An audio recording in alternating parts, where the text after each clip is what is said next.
বন্ধুরা, পান বিড়ি গুটখা সিগারেট খাওয়ার ফলে কি আপনার দাঁতে কালো কালো দাগ পড়ে গেছে, বা মাঝে মধ্যেই মাড়ি ফুলে যায়, দাঁতের মধ্যে ইনফেকশন হয়ে যায়, বা মুখের বাজে দুর্গন্ধের সমস্যায় ভুগছেন, বা অনেক সময় দেখা যায় সেন্সিটিভিটি ঠান্ডা গরম কোনো কিছু খেলেই দাঁতের শিরশিরানির সমস্যায় ভুগছেন? তাহলে আজকে আমি আপনাদের সাথে এমন একটা টোটকা শেয়ার করব যার সাহায্যে দাঁতজনিত যত রকমের সমস্যার সব সমাধান হয়ে যাবে। তো চলুন ভিডিওটি শুরু করা যাক। তো বন্ধুরা, এই টোটকাটি তৈরি করার জন্য প্রথমেই আমাদের নিয়ে নিতে হবে লবণ।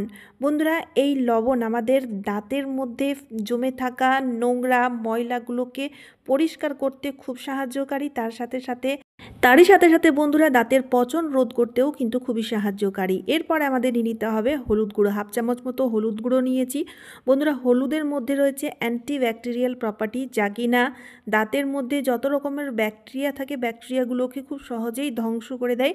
আর হলুদের মধ্যে যেহেতু রয়েছে কারকিউম নামক একটা পদার্থ, যা কিনা দাঁত পরিষ্কার করতে খুব সাহায্যকারী। দাঁতের মধ্যে লেগে থাকা যে কালো কালো দাগ বা নোংরাগুলো জমে যায় সেগুলোকে খুব সহজেই পরিষ্কার করে তোলে। তারপরে বন্ধুরা, এখানে আমাদের নিয়ে নিতে হবে বেকিং সোডা, মানে খাবার সোডা। তো এখানে খাবার সোডার পরিমাণটা একদম কম নিতে হবে।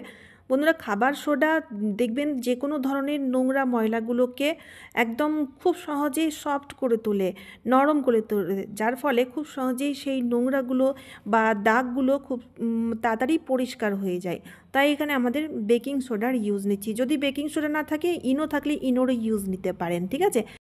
এরপরে নিয়ে নিতে হবে আদা। আমি এক টুকরো আদা নিয়েছি, আর আদাটাকে না পরিষ্কার করে ভালো করে আদার খোসা ছাড়িয়ে আদাটাকে গ্রেট করে নেব। বন্ধুরা, আদার মধ্যে রয়েছে অ্যান্টিঅক্সিডেন্ট, অ্যান্টিব্যাকটেরিয়াল আর অ্যান্টিফ্লোরোম্যাটিক প্রপার্টি, যা কিনা আমাদের দাঁতজনিত যত রকমের সমস্যা, যদি মাড়ি ফুলে যাওয়ার মতো সমস্যা রয়েছে, পায়রিয়ার মতো সমস্যা রয়েছে, বা দাঁত প্রচুর নোংরা হয়ে গেছে পান গুটকা বিড়ি সিগারেট খাওয়ার ফলে, দাঁতের মধ্যে কালো কালো দাগ পড়ে গেছে, বা দাঁতের মধ্যে পলি জমে গেছে, দাঁতে পাথর জমে গেছে, বা বন্ধুরা দাঁতের মধ্যে অনেক সময় দেখবেন দাঁতের চামড়াগুলো উঠতে থাকে, যার ফলে না দাঁতের মধ্যে মানে মুখের মধ্যে ঘা হয়ে যায়। তো সেই সমস্যা দূর করতেও খুব সাহায্যকারী। তবে এখানে আদার রসটা কিন্তু বেশি পরিমাণে নিতে হবে না। আদাটাকে গ্রেট করে অল্প একটু ওই 5 থেকে 6 ফোঁটা আদার রস আমি মিশিয়ে দিয়েছি। তারপরে আমি নিয়ে নিয়েছি লেবু, পাতি লেবু। এখানে হাফ চামচ মতো পাতি লেবুর রস নেব। বন্ধুরা, পাতি লেবুর মধ্যে রয়েছে ভিটামিন সি, যা কিনা বিশেষ করে আমাদের রক্তক্ষরণ, মাড়ির মধ্যে দিয়ে যে রক্ত বেড়ে সকালবেলায় ব্রাশ করার সময় দেখবেন রক্ত বেরোচ্ছে মাড়ি দিয়ে, মানে পায়রিয়ার মতো সমস্যা দূর করতে সাহায্যকারী। তাছাড়াও বন্ধুরা, লেবুর মধ্যে যেহেতু রয়েছে ক্লিনিং এজেন্ট, যার ফলে খুব সুন্দর মতো দাঁত পরিষ্কার করতেও খুব সাহায্যকারী।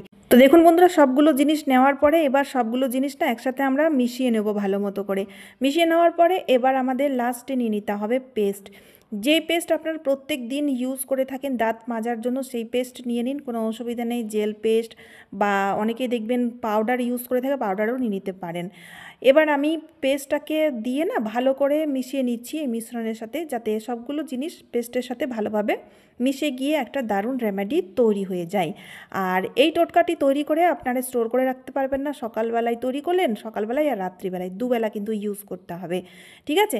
তো বন্ধুরা, ইউজ করার জন্য এখানে কি করতে হবে, ব্রাশের মধ্যে লাগিয়ে ইউজ করতে পারেন, বা যদি দাঁতে মানে মাড়ি ফুলে রয়েছে বা দাঁতের মধ্যে কোনো রকম সমস্যা রয়েছে, সেক্ষেত্রে কিন্তু আঙুলের সাহায্যে পেস্টটি আপনারা দাঁতের মধ্যে লাগিয়ে ইউজ করতে পারেন।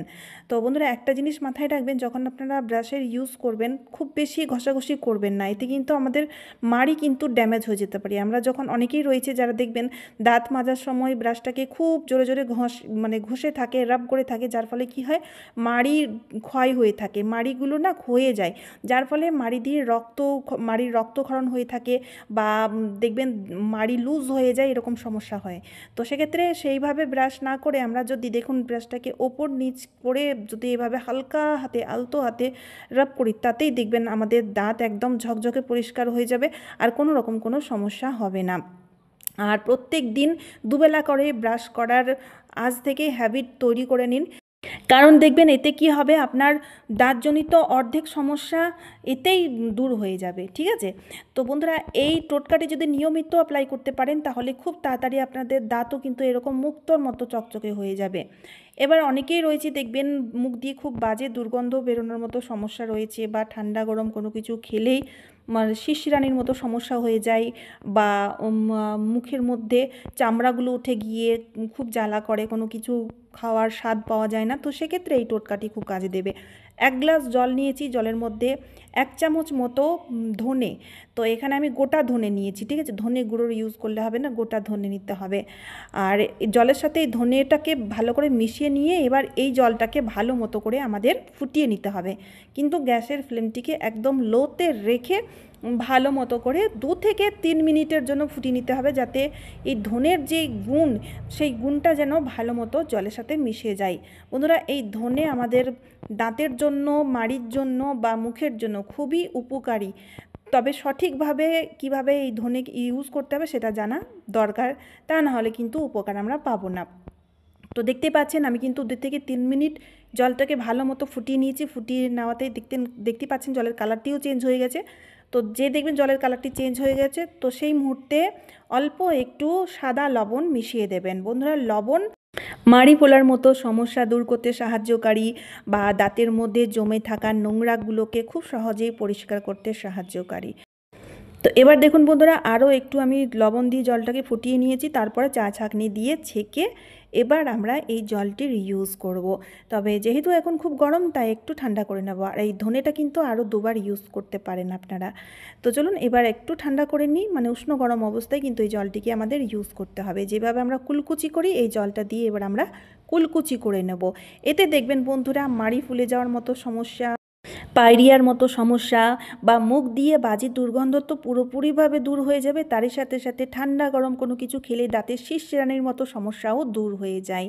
প্রত্যেক দিন খাবার খাওয়ার পরে, হয় রাত্রিবেলায় না হলে দুপুরবেলায় অবশ্যই এই জলটির ইউজ আপনারা নেবেন। 1 সপ্তাহের মধ্যেই দেখবেন আপনাদের বন্ধুরা বাজে দুর্গন্ধ, মুখ দিয়ে যে বাজে দুর্গন্ধ বেরোতো সেই বাজে দুর্গন্ধ পুরোপুরিভাবে দূর হয়ে যাবে।